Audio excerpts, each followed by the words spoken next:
I had to serve my own brother with an eviction notice to get him out of the house our grandmother left me. His response was to sue me, claiming I was mentally incompetent and trying to steal his inheritance. He lost. My grandmother, Evelyn, used to say that some people are like oak trees and some are like tumbleweeds. One stands firm through any storm, she'd tell me, her hands covered in flour as she kneaded dough in her warm, sunlit kitchen. The other just rolls wherever the wind blows, picking up dust and drama along the way. I never really understood what she meant until she was gone.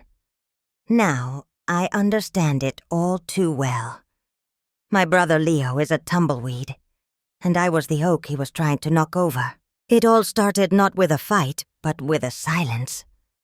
The kind of profound, heavy silence that fills a room after a lawyer reads the last line of a will.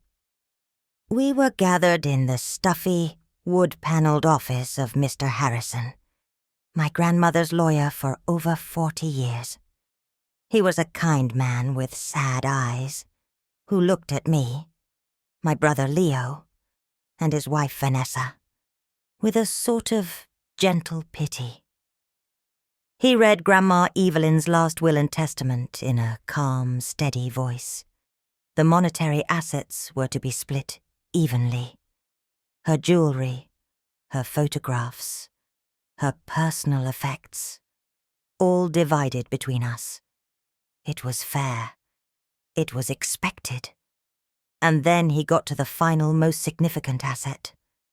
The farm. Willow Creek Farm wasn't just a property. It was 150 years of our family's history etched into the rolling hills of Central Virginia. It was a 2-story white farmhouse with a wraparound porch, a big red barn that smelled of hay and history, and fields that stretched out to meet a line of ancient, misty blue mountains. I spent every summer of my childhood there, chasing fireflies and listening to Grandma Evelyn's stories. It was my sanctuary, the one place on earth I felt truly at peace.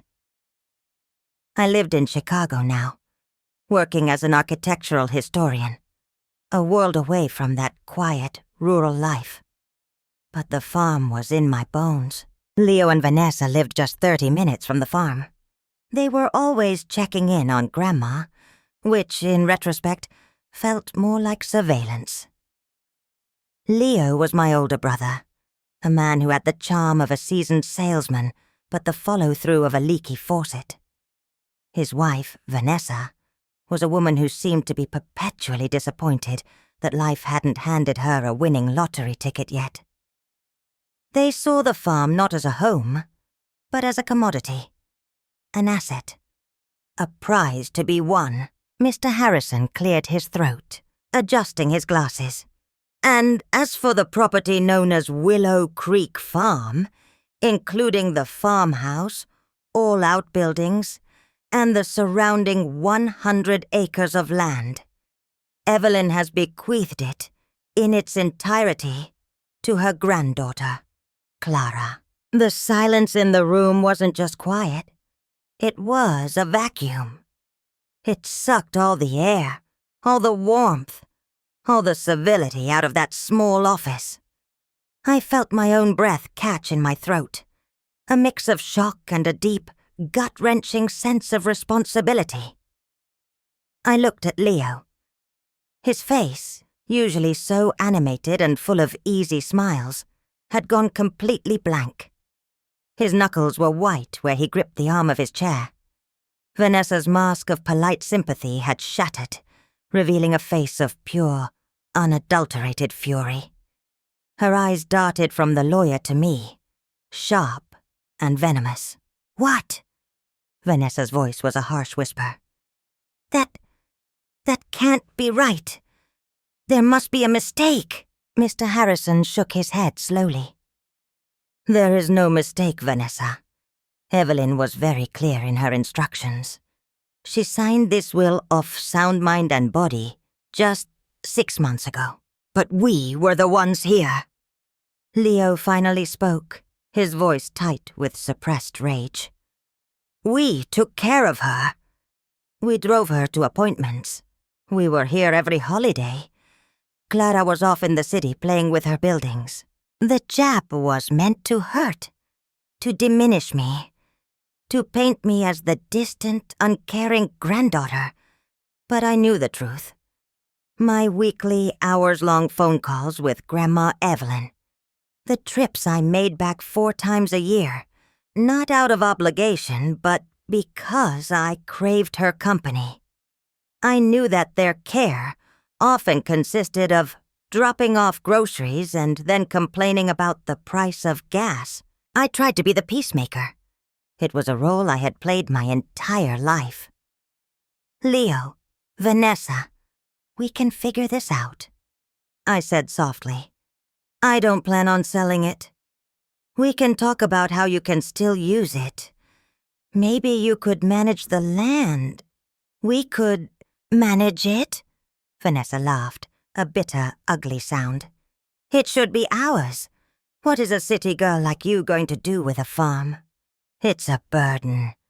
You have no idea what it takes. She was right about one thing. I didn't know what it took. But I was willing to learn. For Grandma Evelyn. For the legacy she had entrusted to me. The meeting ended with a cold, clipped goodbye. They walked out of the office without another word to me, a united front of resentment. That night I called Leo, hoping to bridge the chasm that had opened between us. He was curt. There's nothing to talk about, Clara. The will is what it is. I guess we know where we stand. Then he hung up. The next few weeks were a blur of grief and paperwork. I took a leave of absence from work, staying in a small hotel in the town near the farm. Every day, I'd drive out to Willow Creek and just exist. I walked the fields. I sat on the porch swing, where Grandma and I had spent so many summer evenings. I started the slow, painful process of sorting through a lifetime of memories. Some days, I'd see Leo's truck drive past the entrance to the long gravel driveway, slowing down but never turning in. It felt like he was watching me, waiting. The air was thick with unspoken things, with a grievance that was festering just out of sight. I knew this was far from over. I just had no idea how far they were willing to take it. The tumbleweeds were starting to roll, and a storm was coming. The pressure from them was subtle at first, a slow, constant drip of emotional manipulation. It wasn't one big explosion, but a series of small, calculated cuts. Vanessa would post old photos on social media of her and Leo with Grandma Evelyn, captioned with things like, "Missing our matriarch every day. So glad we got to be by her side until the end. #family first. #cherished memories." It was a masterclass in passive aggression.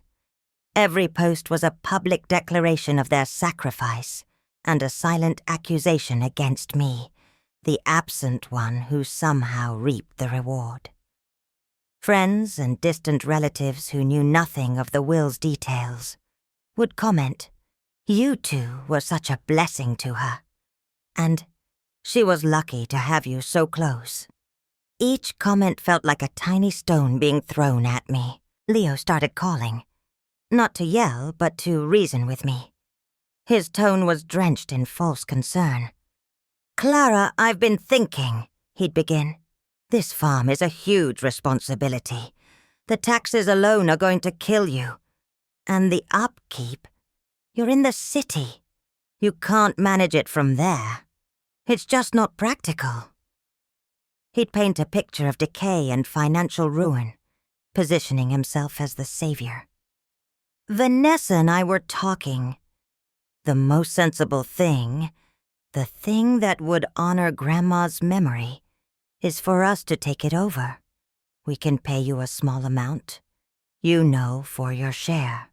It's the only way to keep it in the family." My share? He said it as if the farm had been split, and he was magnanimously offering to buy me out of a piece of it, not acknowledging that Grandma had given the entire thing to me.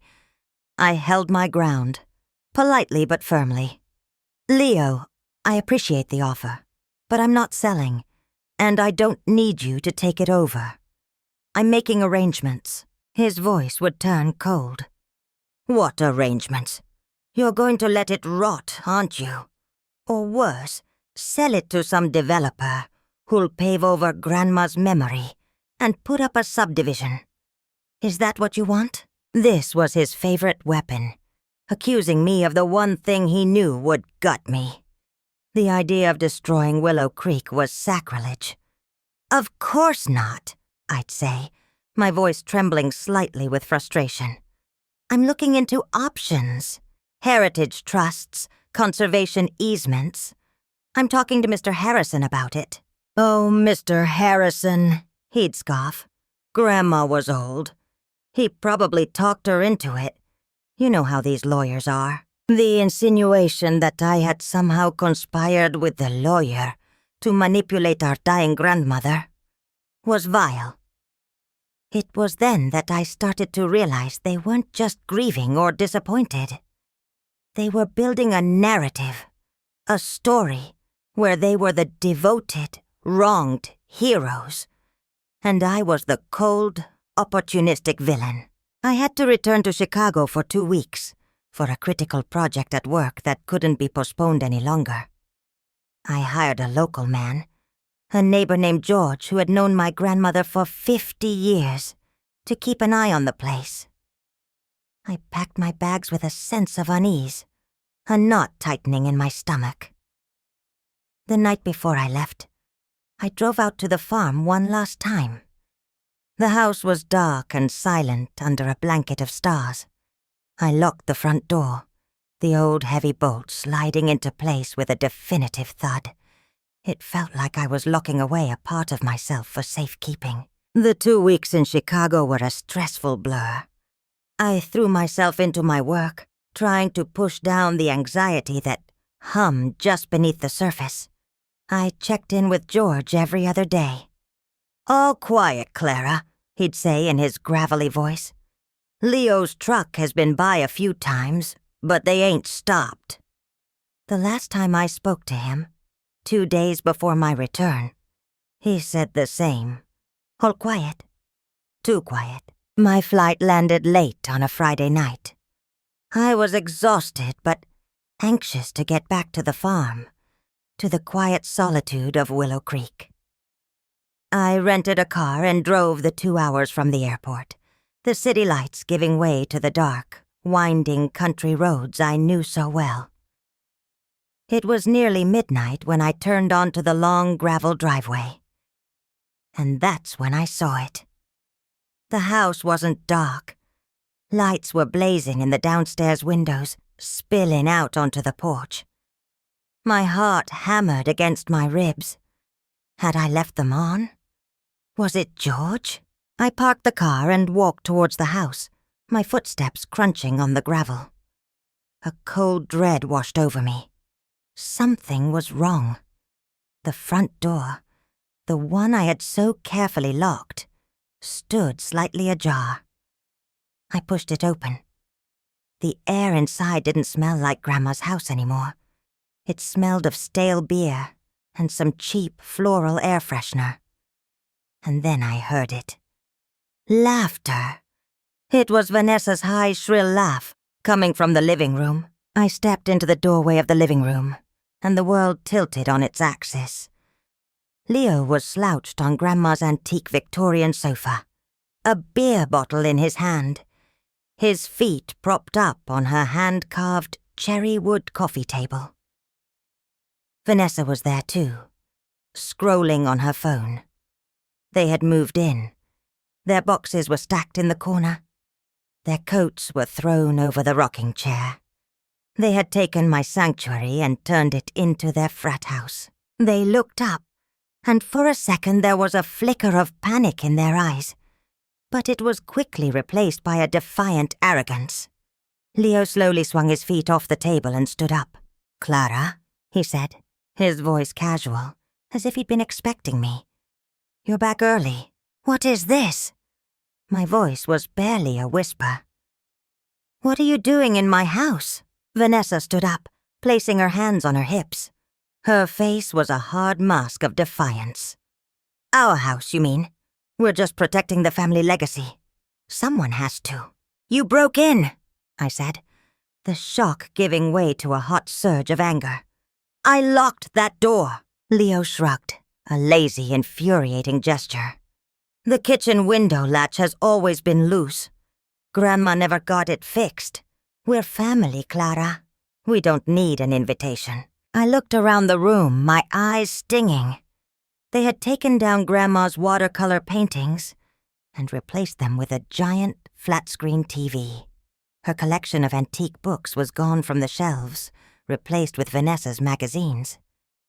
They hadn't just moved in. They were erasing her. They were erasing me. "Get out," I said, my voice shaking but clear. "Get out of my house. Now." Leo took a step towards me, a smug smile on his face. "No," he said calmly. "I don't think we will. We've established residency. You'll have to evict us, and that's going to look really bad for you, won't it? The rich city girl throwing her own brother out onto the street. Go ahead. Call the sheriff. Let's see how that plays out in this town." He was daring me. He was banking on my desire to avoid conflict, to keep things private, to protect the family name. He had mistaken my kindness for weakness. And in that moment, standing in the desecrated heart of my grandmother's home, I felt something inside me shift.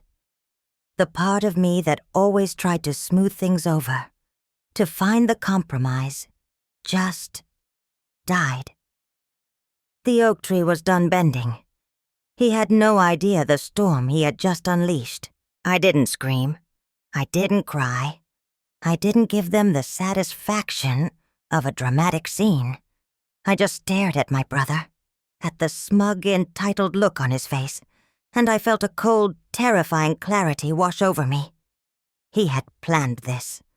The social media posts, the concerned phone calls, the narrative of my incompetence. It was all a prelude to this invasion. He thought he had me backed into a corner, that my fear of public shame would be his ultimate trump card. "Okay," I said, my voice unnervingly calm. The single word seemed to throw him off. He expected tears or threats. He didn't expect quiet acceptance. "Okay," Vanessa repeated, a suspicious squint in her eyes. "What does that mean?" "It means I'm leaving now," I said, turning my back on them without another glance. I walked out of the house, closing the door softly behind me. I could feel their confused, triumphant eyes on my back. They thought they had won. They thought I was retreating, defeated. I got in my rental car and drove not to my hotel, but straight back to Chicago. The 4-hour drive was a silent, white-knuckled journey fueled by pure adrenaline and a rage so cold it felt like ice in my veins. I didn't listen to music. I didn't stop for coffee. I just drove, the highway lights blurring into streaks. With every mile that separated me from Willow Creek, my resolve hardened. They had crossed a line from which there was no return. They hadn't just trespassed on my property. They had desecrated a memory. They had declared war, and I was going to finish it. The moment I walked into my apartment, I dropped my bags and went straight to my laptop. It was 2 a.m, but I didn't care. I typed out a long, detailed email to Mr. Harrison. I explained everything. The conversation after the will reading, the manipulative phone calls, the social media campaign, and the final unthinkable act of them moving into the farmhouse, I attached screenshots of Vanessa's Facebook posts. I described the scene I had walked into, down to the beer bottle on the coffee table and the missing paintings. I ended the email with a single clear instruction. Please begin the official eviction process immediately. Spare no expense. I want them out. Then, I did something else. I went to my closet and pulled out a small cedar box. Inside was a stack of letters, tied with a blue silk ribbon. They were letters Grandma Evelyn had written to me over the years. I spent the rest of the night reading them. Her elegant cursive a comforting presence in my sterile apartment. And then, I found the one I was looking for. It was from about a year before she passed. My mind, in that moment, flashed back to the day I received it. I had been visiting for the weekend. We were sitting on the porch swing, the late afternoon sun casting long shadows across the lawn. She had been quieter than usual that day. "Clara," she had said, her voice thin but steady, "I need to tell you something about the farm." I remember thinking she was going to tell me she was selling it, and a knot of dread formed in my stomach. "This place," she began, gesturing to the fields, the barn, the ancient oak tree at the edge of the property. "It's not just dirt and wood, it's a heart. It needs a steady hand. It needs someone who understands that its value isn't in what you can take from it, but in what you give to it." She looked at me then, her pale blue eyes so full of wisdom, searching mine. "Leo is my grandson, and I love him. But he sees land. He sees an asset. He and that wife of his, they see a shortcut. You, Clara, you see a home. You see a legacy. You feel its heartbeat the way I do." She told me that day that she was leaving the farm to me. I had protested, telling her it would cause a rift, that Leo would be devastated. "The rift is already there, my dear," she had said sadly. "He just doesn't know it yet. A man who believes he is entitled to what he did not earn will always be disappointed. I'm not giving you a gift, Clara. I'm giving you a responsibility to protect this place, even if it's from our own blood." Reading those words again, in the cold light of my Chicago apartment, felt like my grandmother was speaking to me from across the void. It wasn't just my anger fueling me anymore. It was her trust. It was her final wish. She had foreseen this. She had known the kind of man my brother was, the kind of tumbleweed he had become, and she had trusted me to be the oak. The next morning, I got a call from a number I didn't recognize. It was a local auctioneer from the town near the farm. "Miss Clara," he said, sounding uncomfortable, "I'm just calling to confirm the pickup for the items from the Willow Creek property.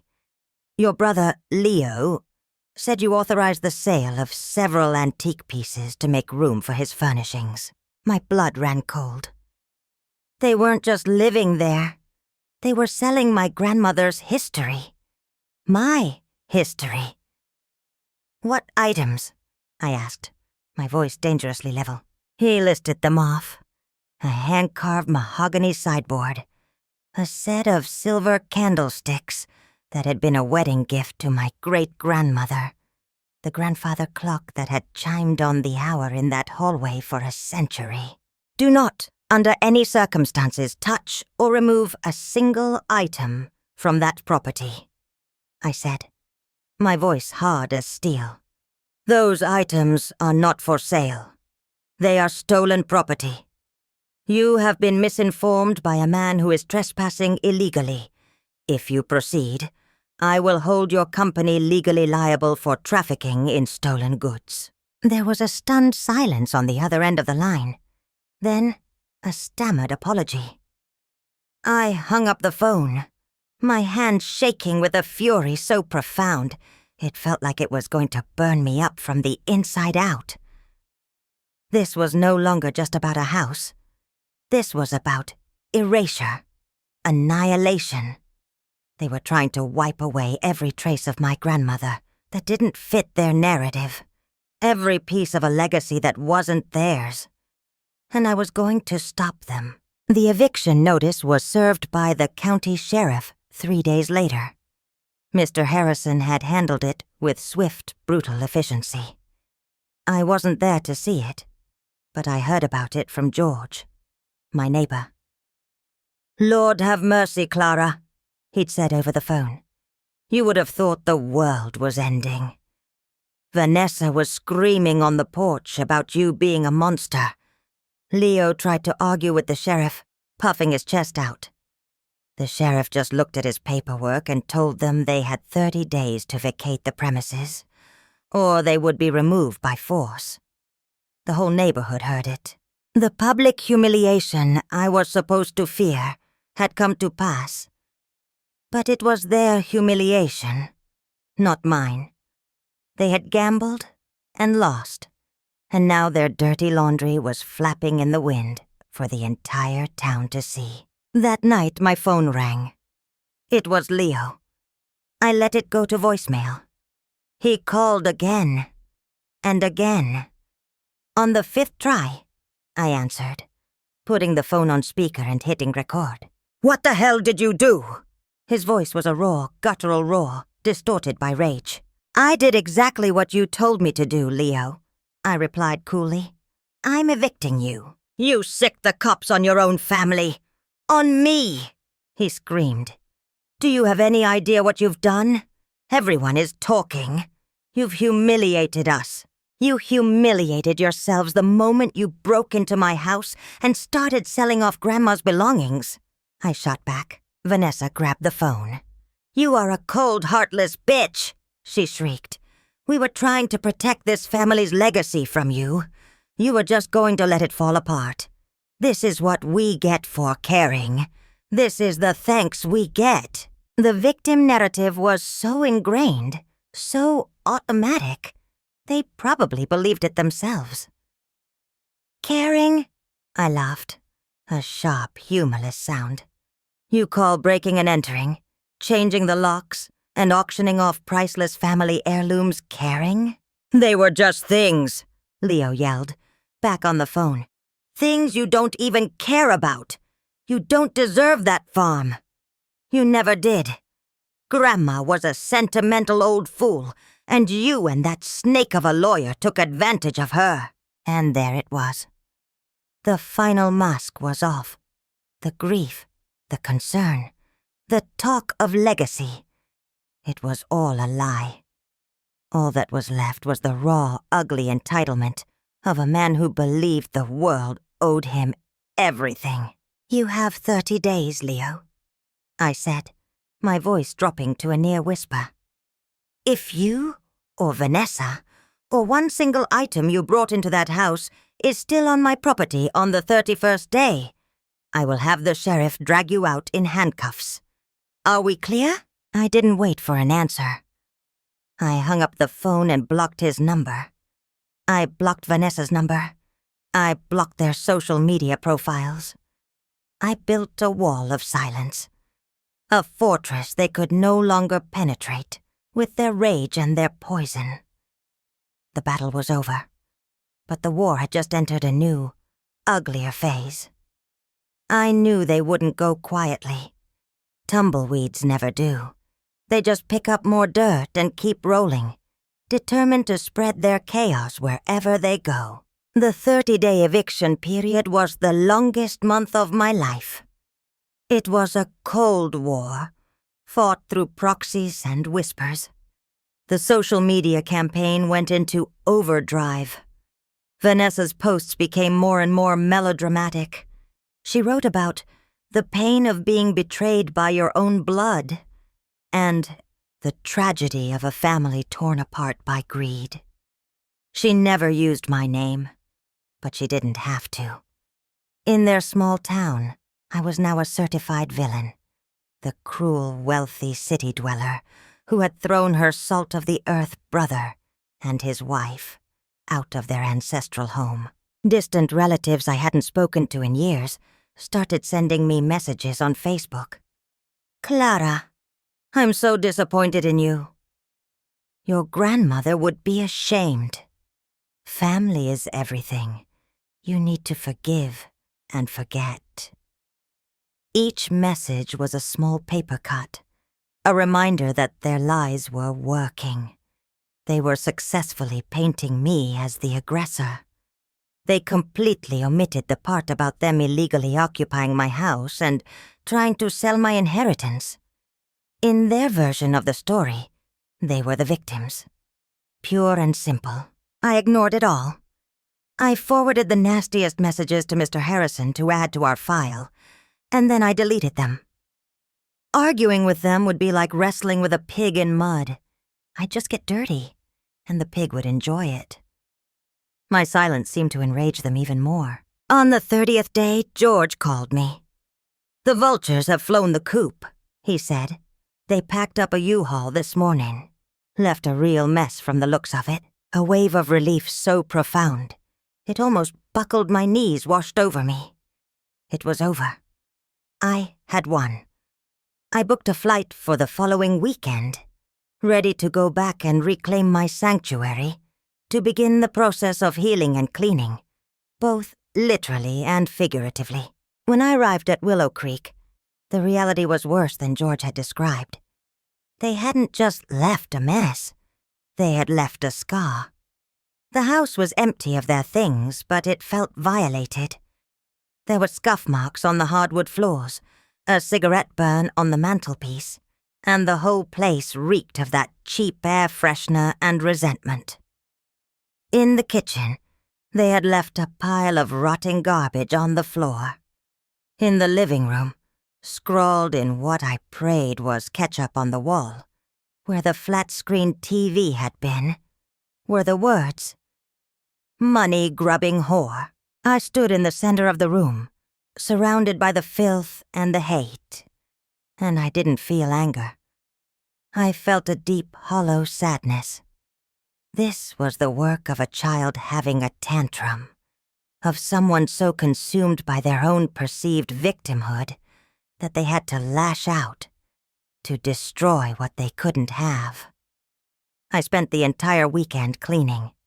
I scrubbed the floors, aired out the rooms, and painted over their hateful graffiti. With each act of restoration, I felt like I was reclaiming not just the house, but a piece of myself. Just when I thought the worst was over, the certified letter arrived. It was from a law firm I didn't recognize. My hands trembled as I opened it. It was a formal notice. My brother Leo had filed a petition with the county court. He was suing me, but he wasn't suing me for money. He was petitioning the court for emergency guardianship over me. I read the document 3 times, the legal jargon swimming before my eyes. He was claiming that I was mentally incompetent. He alleged that my erratic behavior, evicting my own family, my refusal to communicate, my obsession with the farm, was a clear sign of a deteriorating mental state. The petition claimed I was being manipulated by my predatory lawyer, Mr. Harrison, who was trying to get his hands on the estate. Leo was asking the court to grant him full control over my assets, including the farm, in order to protect me from myself. I started laughing. It wasn't a happy sound. It was the sound of a mind trying to process the sheer, breathtaking audacity of it all. This was his checkmate. His final, desperate, insane move. He couldn't win the property legally, so he was going to have me declared legally insane. He wasn't just trying to take my house anymore.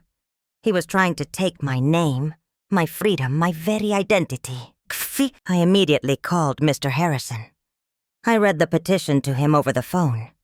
He was silent for a long moment when I finished.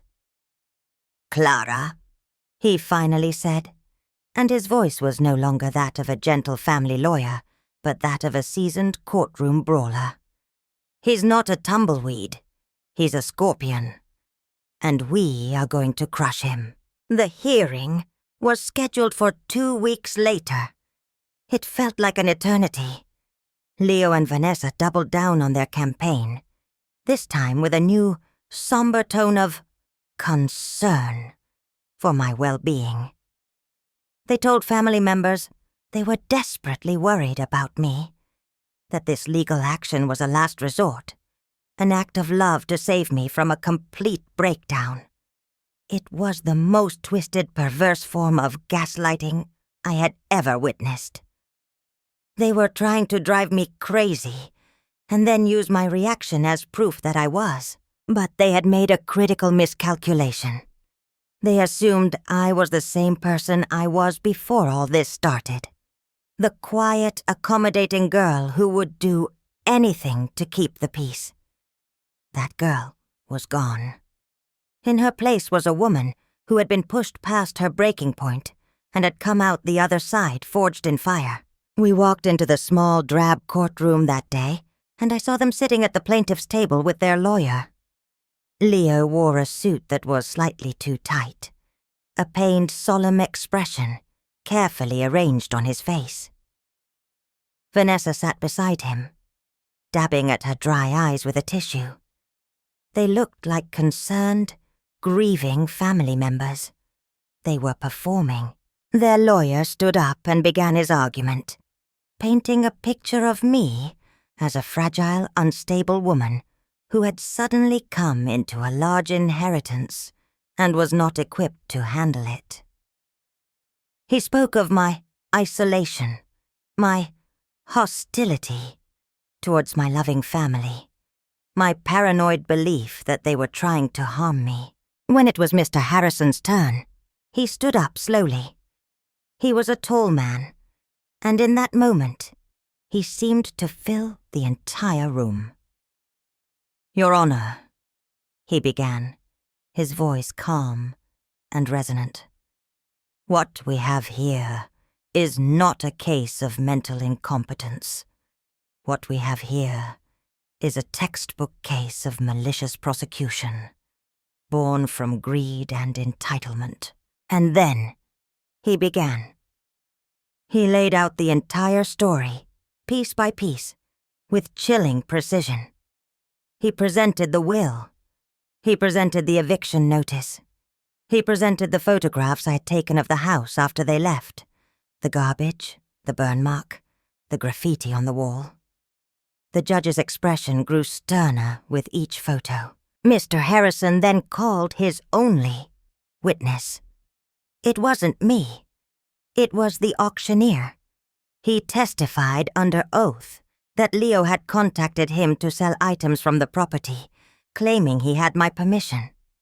He recounted my phone call, where I had informed him the items were stolen. Then Mr. Harrison played the recording of the phone call I had made with Leo and Vanessa.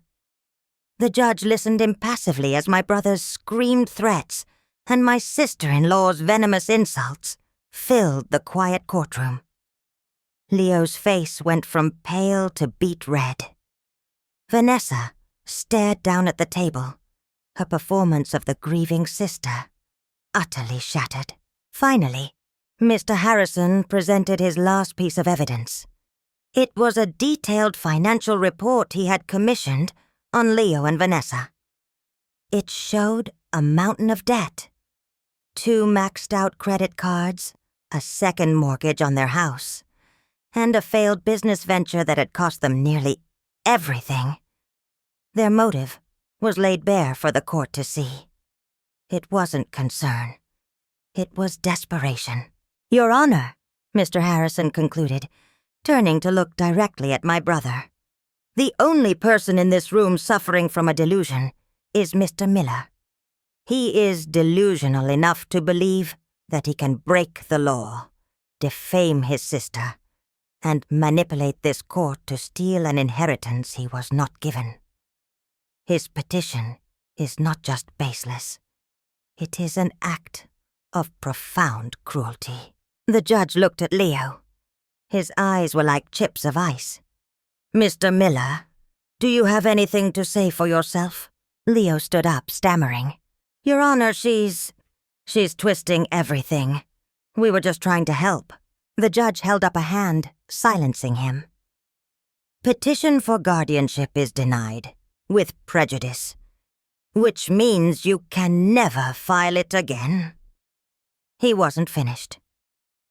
Furthermore, I am finding that this petition was filed frivolously and in bad faith.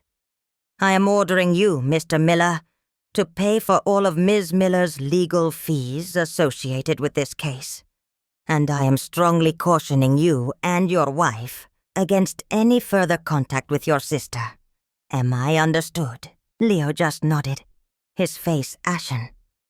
He had not only lost, he had been publicly dismantled, humiliated, and now he owed me money. The ultimate irony. We walked out of the courthouse into the bright afternoon sun, and for the first time in months, I felt like I could breathe again. The war was over. I hadn't just defended myself. I had won, and in doing so, I had lost the only brother I ever had.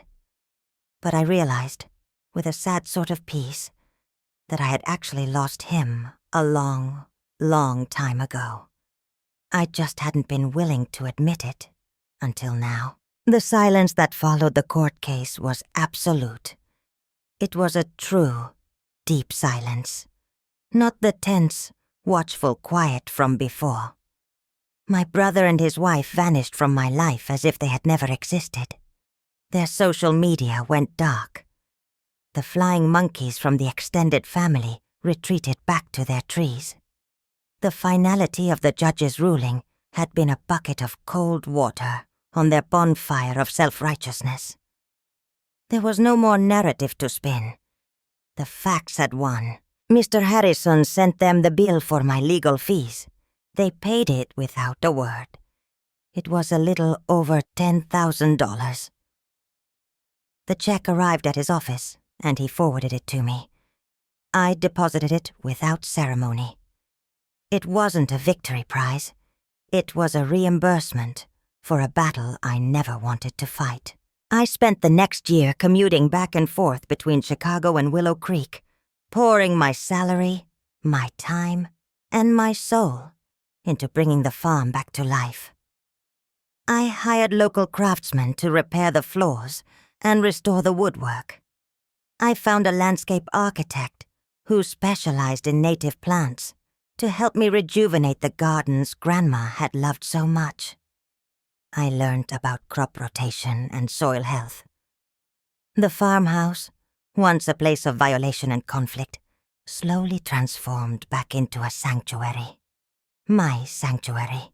One day, about a year after the hearing, I received a short, formal email from my sister-in-law's account. The subject line was simply, "Apology." My heart did a strange little flip. For a wild, foolish second, I thought maybe, just maybe, they had found some shred of remorse. I opened it. The email contained 2 sentences. "We are filing for bankruptcy. I hope you're happy now." That was it. That was their apology. It was still my fault. Their financial ruin, a consequence of their own poor choices for years, was now being laid at my feet because I had refused to be their lifeline. I didn't reply. I just deleted it and took a long walk through the fields, the tall grass brushing against my hands. The wind whispered through the leaves of the ancient oak tree, and for the first time, it didn't sound like a warning. It sounded like peace. It's been 5 years now. I made a decision that surprised everyone, including myself. I left my job, my apartment, my entire life in Chicago, and moved to Willow Creek for good. I run the farm not as a business, but as a heritage trust, just as I told Leo I would. We host school groups, teach workshops on sustainable agriculture, and have a small, thriving market stand where we sell produce and the wildflower honey from our hives. The house is filled with light and laughter again. It's filled with life. I've learned that legacy isn't something that's handed to you. It's a choice. It's the story you choose to live and the values you choose to protect. My grandmother didn't leave me a piece of property. She left me a mission. She trusted me to be the steward of our family's heart, and to know the difference between the roots that anchor you and the branches that need to be pruned away for the health of the tree. Sometimes new visitors to the farm will ask me if I have any family nearby. I used to hesitate, unsure of how to answer that complicated question.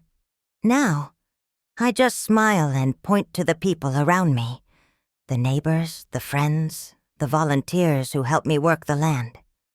The people who show up, not because of obligation or entitlement, but out of shared love for this special place.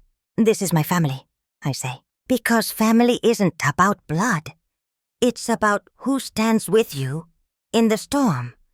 It's about who helps you rebuild after the tumbleweeds have rolled through and that try to tear everything down. It's about the people who see the home, not just the house. And by that measure, I am the wealthiest woman I know. So here's my question for you all. Have you ever had to make a choice between keeping the peace and protecting your own well-being? We're often told that family is family. But where do you draw the line when family is the source of the pain?